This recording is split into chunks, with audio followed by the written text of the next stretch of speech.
Good afternoon, good evening, good morning, good day, whatever time of day it is the day for today's talk. And I am Marty G with today's talk. And I have with me today two friends I'd like to join you and join me and join us all for today's talk. I've got Paula with Power One with Limb Loss, and I've got Melinda, Ms. Wheelchair Oregon, for today's talk. So I've got two ladies and one male.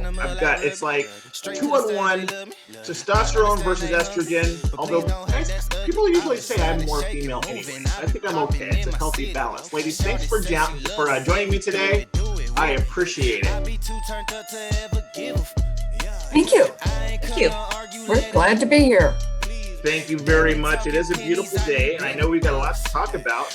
This was actually, I will tell you, straight confession, I didn't tell you before we started because I didn't want to make you nervous. This is the first one I've recorded where I've had two guests at one time in two locations. So this could all go really, really, really bad real fast, or it could just really just be totally smooth. I'm gonna go for really That's all smooth. my sign language. But we're all here for a joint cause. You know, we're all about accessibility, and we're going to talk a little bit about Paula's event coming up here in April. But I'm really, really honored to have Ms., who I've just been educated on the difference between Ms. and Miss. But I've got Ms. Wheelchair Oregon. Melinda, how are you today? I am doing lovely. How is your day going? It's going well. Why don't you tell us a little bit about you and a little bit about Ms. Wheelchair Oregon, and tell me a little bit about you and the organization. So Ms. Wheelchair America has been around for 50 years. It's the 50th anniversary this year. There is a couple different other pageants that is about those in wheelchairs. But I am with Ms. Wheelchair America, and I was crowned last month for Ms. Wheelchair Oregon 2022. And so it isn't based on your beauty. They base it more on what is your platform? What are you going to do to represent your state or all 50 states if you win at nationals? And so it is more, what is your goals to help make things more accessible, or whatever your passion is. It could be, your platform could be about like any diseases or anything but I chose for Adapting America for All is what my platform is. How long have you been involved with this? This seems like something that's been going on for a while, but how long have you been involved? Just since I think I started reaching out to them at the very end of last year, early January, somewhere in that time. I didn't know this existed or anything like this until after I was in a wheelchair last year. Okay. So like many pageants and many pageants that go on, you have duties. And if you're crowned, I'm sure you've got things that you have to do now, right? Yes, so correct. What are some of your duties as Ms. Wheelchair Oregon? What are some of your duties now? Do you go into the national level and compete just like they do and everything else? What else do you do now? I will be going to the nationals in August. I am currently trying to find sponsors for this. I need to raise at least, between everything that I'll be doing for my year reigning with the state title, I will be needing about $13,000 because of course, it's my responsibility to come up with that money to get out there and make appearances. I meet with state legislators. I just go, whenever I can, get the word out about this program, as well as what my platform is that I'm so passionate about. And what is some things that you're passionate about? What is your platform? So it, like I was saying, it was the Adapting America for All, but it goes beyond just those with physical disabilities of any type. You don't have to necessarily be in a wheelchair. That's not just what my platform is about. as well as like my youngest son has autism. And so I know that how the schools treat those with whether you're just deaf or blind, or when he was younger, before we knew he was autistic, he had epilepsy. So he had really bad speech problem and he couldn't really talk. So I got him at 3 years old into early intervention. Well, they just kind of went from there, and they keep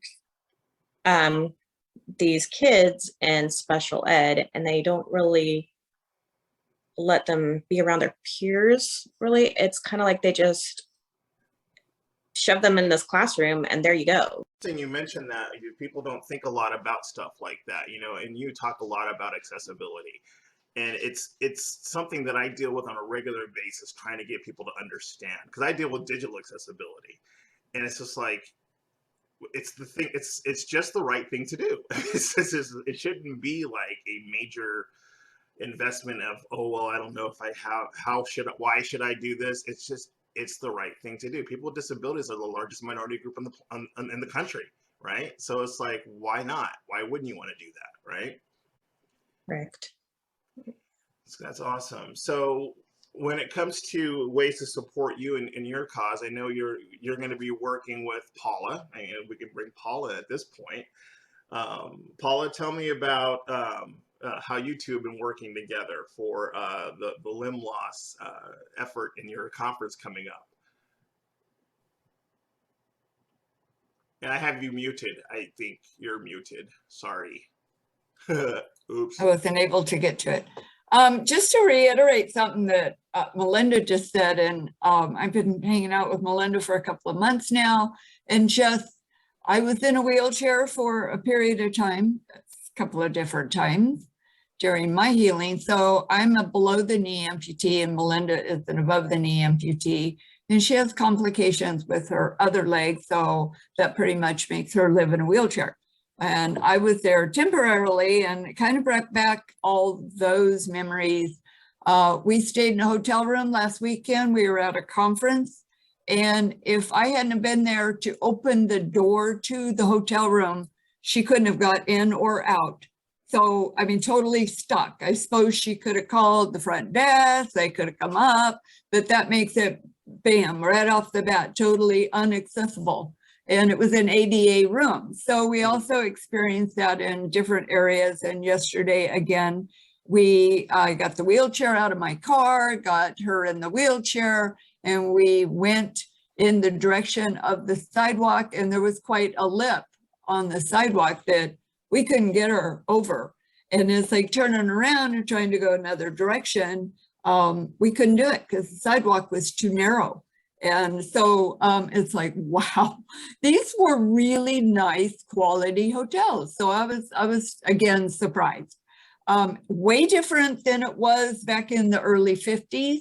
And if anyone gets a chance to watch Crip Camp, it's a movie that is out, and it was filmed in the 50s and then moved forward to today. We've made huge progress, but we're still not there yet. So Power On with Limb Loss started about 6 years ago. We are here to support amputees in various ways.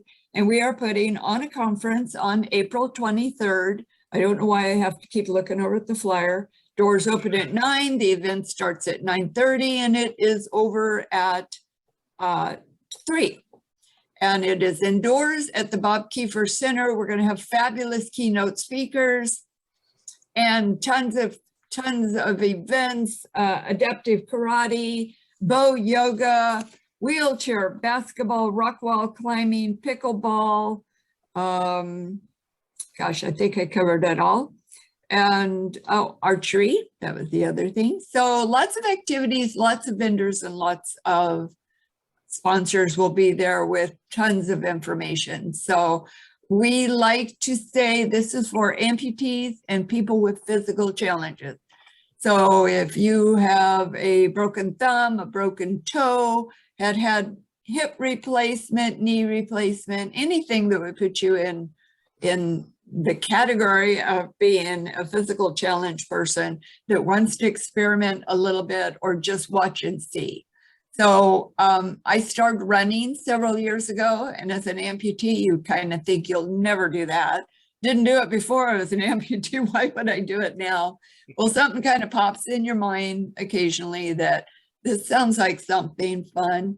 And if it hadn't have been for another amputee walking past me one day saying, I just ran a 5K, that probably never would have entered my mind. So that's how important it is for us to meet each other, form a community of people with physical challenges, amputees, and help the whole world be aware that we're here and we're not just sitting on the couch. We can get out and do things. Melinda's done some bow yoga classes with me, and that was really fun. So here's some highlights of our conference, our last conference. It was in 2019. And this is on the website to sign up for the conference. You can see where it says register. Registration is open for the 2022 Discover Your Potential. Click here to register. We would like everyone to register so we can kind of keep everybody safe. It's a huge building. We'll have air scrubbers there that keep the environment safe. I will have masks to offer if you want them. If your immune system is compromised, we're doing everything we can so you can come and have a good time and stay safe and enjoy everything we've got going on. This is conference number 4, so we hope to see everyone there. That is a really great plug for that, and just a great event. And I think about all the things that people think about, misconceptions related to anything related to a disability. It really isn't really disability, it's adaptability. It's just finding a way around. And the more we educate ourselves, educate each other, and find a way to help each other, I think is probably a better mindset. Just in my mindset, just what I found myself and just working in the digital realm. It's the more we educate, I think the easier it is for everyone. Would that be a safe way to say things? Yes.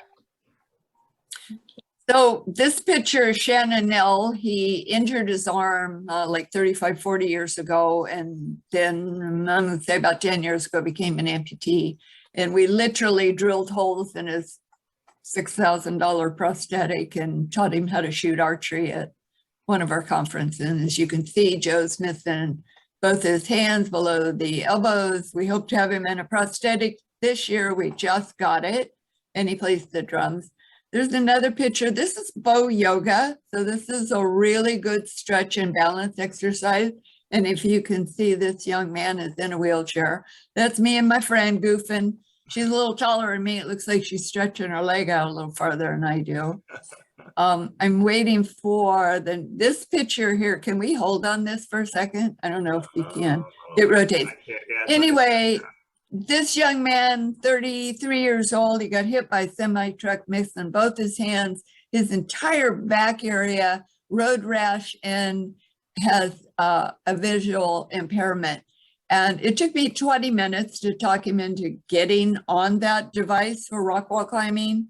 And actually he wasn't going for it at all. So I kind of nodded over to the girl that was in charge of it, and I walked away to let the experts do it, right? And she convinced him he was up there. And that picture is, I think I just get goosebumps every time I see that picture, because he was scared. He didn't think he could do anything but sit in his wheelchair and be pushed around because he also couldn't see. And we convinced him to get in. I don't know what it's called, but it's kind of an opposite thing of rock wall climbing, but you get to go up. And he did it. And he's waving at everybody and a big smile on his face. And that American flag in the background, I just thought was a really nice plus on that. And I just, like I said, I get goosies every time I see that picture. So. Well, you two ladies are both very inspiring to me, and just the energy you guys put out. I mean, how do you two stay so motivated? I mean, what gets you guys going every morning just to advocate and just do your lives? I mean, I have my own challenges. I'm a challenged man every day. I was like, ugh. Just literally, you think about the misconceptions of what you have to deal with. What motivates you to motivate other people? Because I mean, you're not just getting your lives going, you're motivating other people. So how do you do it? Melinda, how do you do it? What keeps you going? I think What motivates you? just that passion that you have. Like I've always had that caring and wanting to help others, and being in the health and medical field for 17 years. And so I think that's what also I don't want to be one of those that just, I don't have time to just sit there and be depressed. Yes, we're going to have those days. We all do. We're human. But I just have such a strong passion to still help other people any way I can. And that's what drives me. What about you, Paula? That's a really fun question. And, you know, I have thought about this a million times, and I've done several presentations. I like to tell people, I started the nonprofit by accident because of an accident. We had a motorcycle accident, went 7 years with a very bad leg, a bad back, and finally, after 6 surgeries, amputated on the 7th surgery. And when I discovered I could do a few things from other amputees that are doing a few things, I realized I don't want to do this by myself. I found conferences, they were all back east. I found women's retreats for amputees, they were back east. I volunteered at a kids camp for amputees. It was in Coeur d'Alene, Idaho, which is a ways from here. And what motivates me is meeting new people that are new to being an amputee, and hopefully with what I do, encourage them to do what their passion is and realize they're not just stuck, oh, poor me, I'm an amputee. I used to think I would never be able to dance with my husband. I would never be able to run. I'd never be able to do a lot. You know, at that time, I was having a hard time learning how to walk on something that felt like a 2x4 attached on the end of my leg. And how do you buy the right shoes? And how do you do all this, to doing all these things? Kayaking, last year I did 2 backpacking trips. Not very big. I couldn't carry a lot of weight, so I needed help. But by golly, we were out there for 4 nights and 5 days, sleeping in a little pup tent thing, and, you know, hoping the bears wouldn't attack us and things like that. And it was so over the top and so amazing that if I could talk even one other amputee and doing something similar, and it doesn't have to be physical, it could be starting a book club or doing something that you're passionate about. So you're not sitting there dwelling on your phantom pain or your owie or your, you know, just your life. And yeah, I went on, did commercials, TV spots and interviews on the news, registered guard, really looking for other amputees to go outside and have fun with. Or just have fun with. Didn't have to be outside, but that's even more amazing. So, and then these people that I found through these real unusual ways became really good friends of mine. So that's important, and that's what motivates me. If you're having a bad day, we can call each other and we can talk about it. And sometimes you just need to listen. Sometimes you need to encourage. If you want to go for a walk, you can call another amputee, whether they're in the wheelchair or able to walk, and that encourages me hugely. So anyway, that it's just a lot of fun. Fabulous. That's good inspiration. So I always try to, you know, aside from meeting both of you, Paul, I know you well. Melinda, I'm glad I got a chance to meet you, and I understand I'll probably be seeing you more and meeting you more, especially at the conference itself. But I definitely want to make sure people understand how to support and how to help. So I'm definitely going to put any kind of contact information in the notes to this video. But why don't you tell us, what's the best way, Melinda, how can we support you? What's the best way for people to help you? So through some fundraising, right?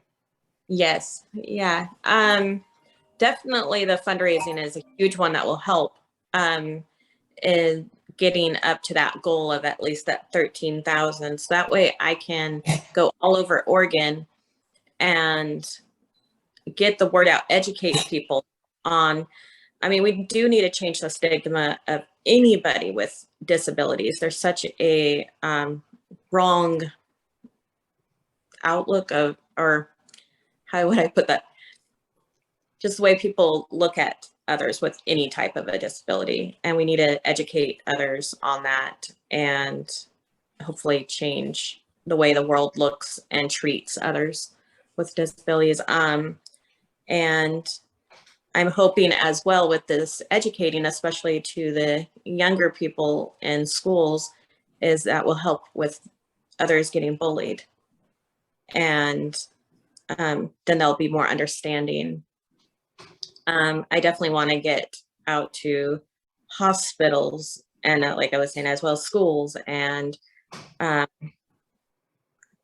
just reach out everywhere in Oregon. So yeah, definitely with the financial support in that, or helping me get the word out more of this program that is just like any other pageant. We have you know, a platform, and we've got work to do with it, and definitely getting the word out about Power On with limb loss, and what a great group this is to help others and get people more active, so that way we, in any way we can, like Paula was saying, and so you're not just stuck at home, because that's, yeah, there's still life after any kind of disability happens to you.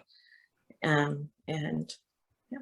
Okay, I'll make sure I get any link information for that fundraiser. If you have a place for people to go, I'll get that information in the notes as well for people to share. Is there anything you want to share with us before we go? Anything you want to share with the group?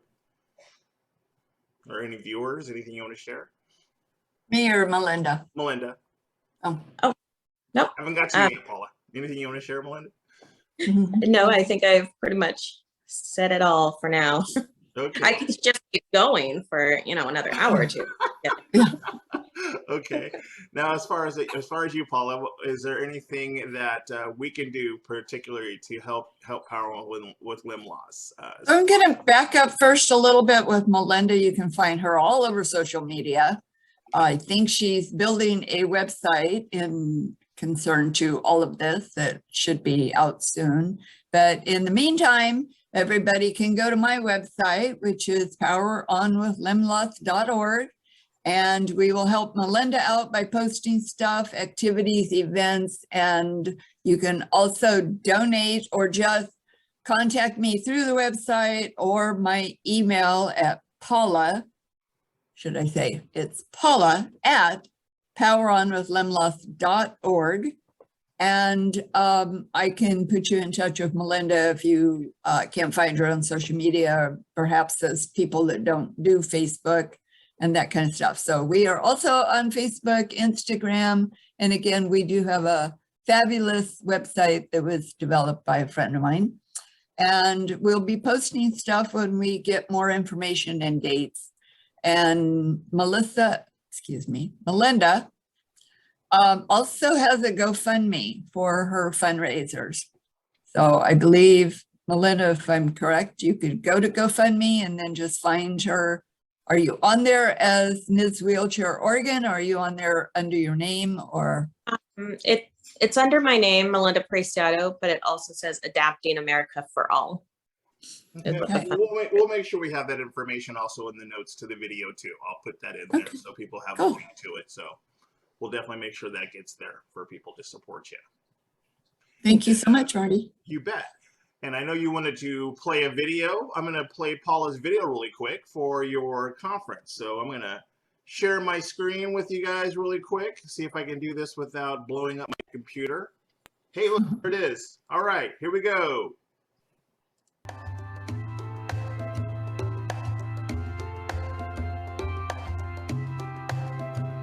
It's time for the 2022 Discover Conference at the Bob Kiefer Center in Springfield, Oregon, April 23rd. Doors open at 9 a.m. Don't miss the only interactive experience for amputees, their families, and professionals here in Oregon. Register for free today for this. Whoops. Ready for this? It cut off. So, yeah, register for free for this one-of-a-kind conference is what it's supposed to say. So I'm just going to put that back there, like right there. There we go. Oh, I hate YouTube. Why does YouTube do that? I know, you know, it's kind of funny. I always forget that free word, and my last name is for free so. today for this. That just stinks. Okay, well, I'm going to stop sharing now. Okay. Stinky YouTube, cutting off my video. I'm going to actually How dare them. back so that Marti doesn't pop up like that anymore. But it's free, folks, so definitely make sure you register.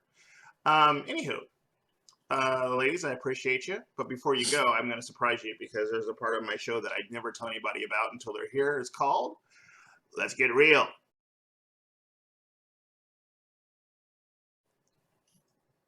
I'm going to ask you some questions that I took time preparing. Totally random. No question preparal whatsoever.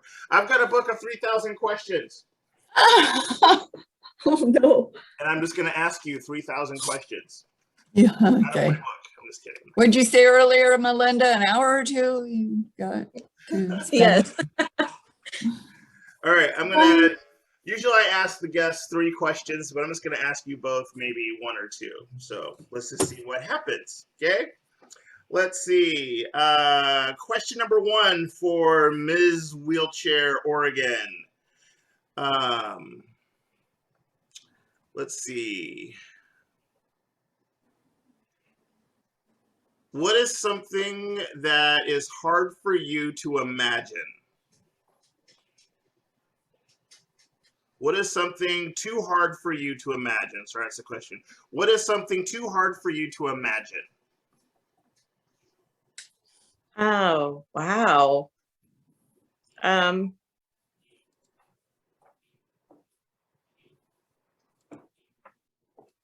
That's a tough one, huh? This moment in my life, I would actually have to say being able to drive again. Ah, Okay.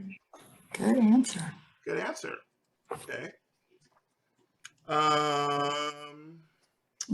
Question number 2 for Melinda. If you participated in a spelling bee tomorrow, could you win?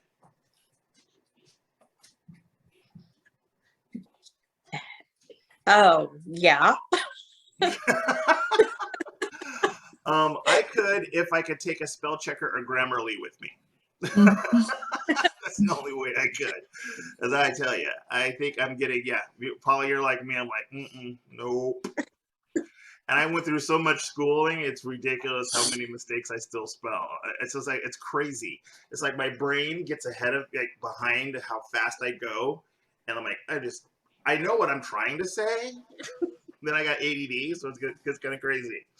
Okay. If that's a question about math, no. Oh, that was the next question.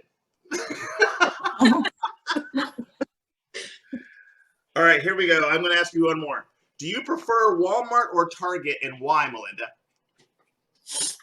Well, price-wise, sometimes Walmart, but shopping experience-wise, it would be Target because they have way better customer service. They're a lot more polite, and it just is a nicer vibe for the experience to go shopping. But yeah, yeah.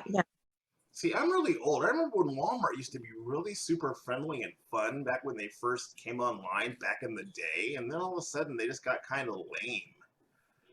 Yeah. I don't know what happened. Anyway, okay. Paula, your turn. Oh boy. What is the biggest blooper you have ever lived down? Oh my God. But there's so many, but I'm going to pick a recent one. Okay. Boy, and you know, my husband just, you know, when I do things like this, I was interviewing this young man that's a double above the knee amputee, extremely athletic, and in a wheelchair. He plays wheelchair, basketball, downhill skis, I mean, in a well, it's a mono ski, which is even harder than a sit ski, does all these things, wrestles on the high school wrestling team with non-adaptive kids, I guess I could say. It was just amazing to watch. And he's in my living room for the first time that we actually met in person with his mother. Now you got to go back to seeing he has no legs. And we were planning a fundraiser for him to buy him an adaptive athletic wheelchair that cost about $6,000. So mom asks, what would you do if you raised more money than that? The fundraiser is for him. And I said, well, if we happen to raise more money for him, since it is exclusively for him, we would probably just give it to him and he could go out and buy new shoes or something. He has no feet.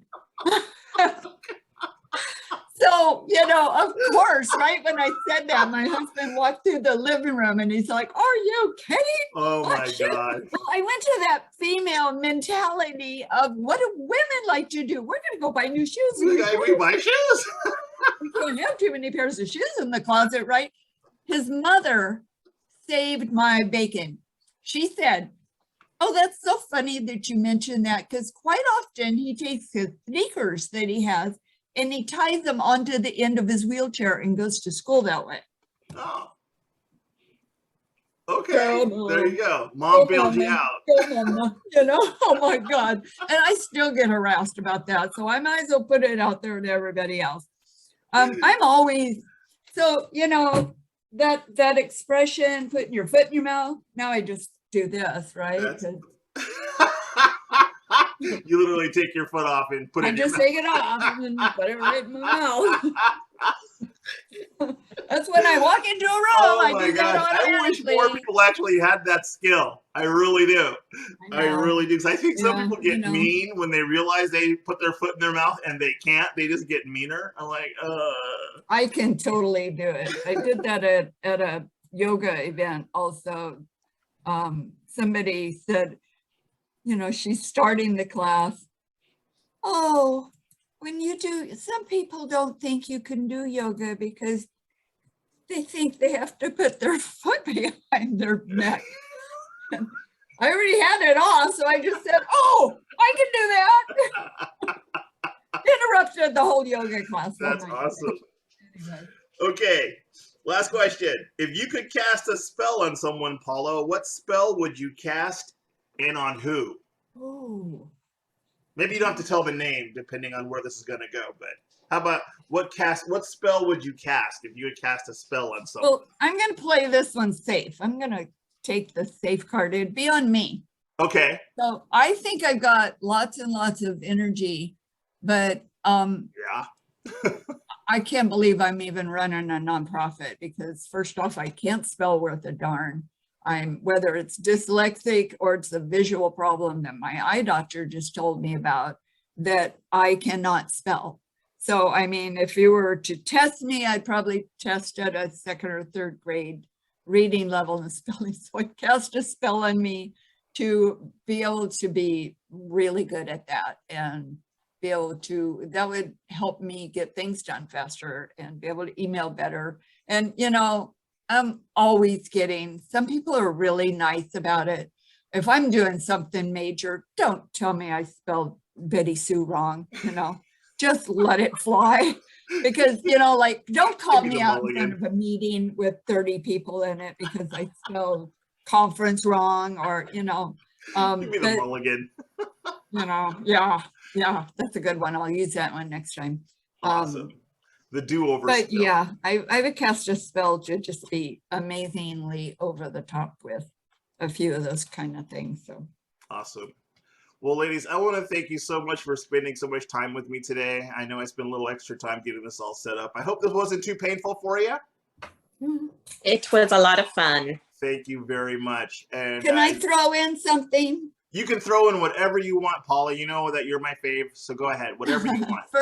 For Marty's viewers, I hope everyone knows how extremely talented, Marty, you are. With your digital abilities, your interviewing skills, your yeah, I can't even. My head, I'm falling over. Oh no! So don't fall down. Don't get hurt. Thank you. Don't cut your toe. You know. Yeah. I've worked with Marty for what, maybe a little over a year, it's been a hoot and extremely talented, and he's going to be majorly involved in producing our conference, which will actually go into a hybrid style later and be stored on the website. And then we will have, I'm gonna call it a talk show kind of thing, just like this, centered around the conference. And just like we're seeing now. The future. And so, and Marty's probably been 98% responsible for creating all that part of it. So, woohoo! Woohoo! Thank you, Paul. I didn't pay her for that, folks. Did not pay her for that endorsement. Off the cuff. Thank you so much, Paula. You're very gracious. Again, ladies, thank you so much for being on today's talk. And I will look forward to getting this show put out there. And I look forward to seeing you all really soon. Folks, if you want to be a guest of today's talk, I'll put the contact information in there so you can get a hold of me. And I want to thank Irish Nation Coffee for being a sponsor for this show. You all be safe out there. Take care of yourself. We'll see you soon. Ladies, say goodbye. Bye. See you soon. Just tell them they get what they pay for. I am not with poverty. Really, it started to bother me. I need a yacht with the property. They come with the view that you gotta see. Came up from the basement, hit the rooftop with a passion. Bad with some good credit and a good sense for the fashion. Dope blowing with the left hand, gripping with the right hand. Uber share to the airport, I'ma hit you back when my flight land. I'm in the mood for a switch up. I hit the function, hit the rose till I hiccup. I hit the stage and leave with money that say stick up. She picture perfect, so I told him I'm a flick up.